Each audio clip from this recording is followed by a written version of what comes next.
नमस्कार जय जगन्नाथ। मु आज आपण रखी गुड़े तैयारी राशि और बादाम लडू।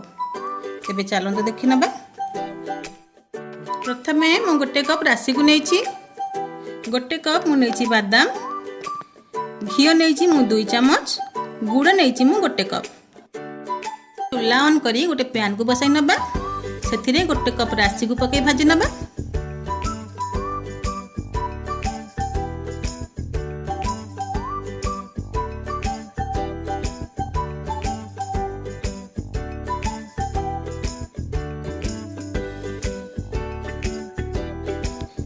बेसी ब्राउन कलर हवा को दबा नहीं।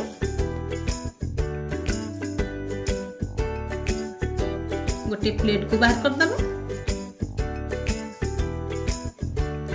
एबे गोटे कप बादाम को पकई नेबी। एबे ताकू भलो भाबरे भाजी नबा।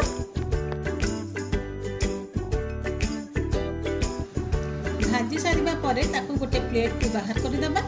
ठंडा हवा पाई किछि समय छाड़ी दबा। तापरे ता चोखा को बाहर करी नबा।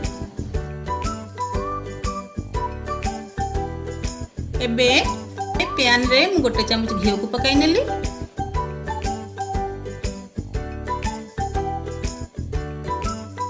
गोटे कप गुड़ को पकाई नेली।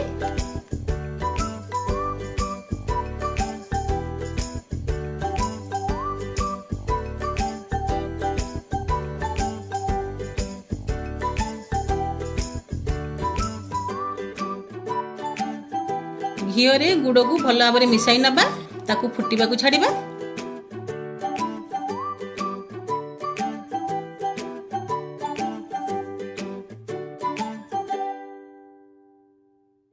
पानी गिना रे हाथ को ओदा करी गुड़ को चेक कर नबा।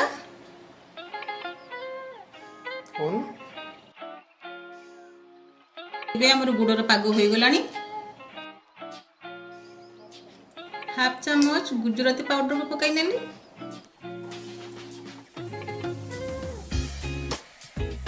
राशि को पकाई दबा।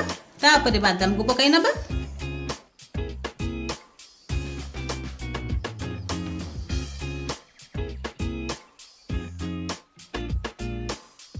एबे ताकू भलो भाबरे मिसाई दबा।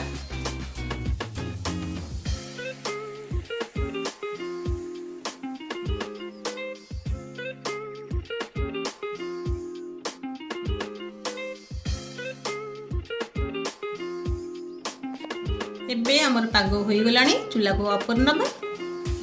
गोटे प्लेट को बाहर कर दबा। प्लेट रे अल्प घी को पकाई ताकू भलो भाव लगाई दबा।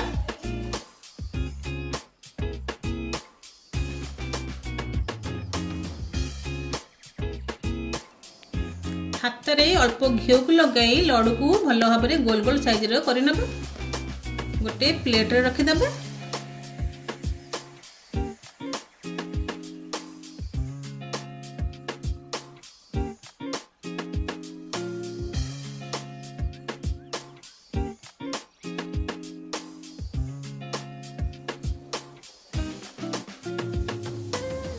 एबे आमर लडू एकदम रेडी हो गला। जन्माष्टमी लडू को भगवान श्रीकृष्ण पाखे भोग रूपे दि जाए। तेबे तैयारी करंतु, जन्माष्टमी भोग लगातु। जदि आपको मो वीडियो भल लगुए तेबे लाइक गोटे निश्चय करदे। रहिली नमस्कार जय जगन्नाथ।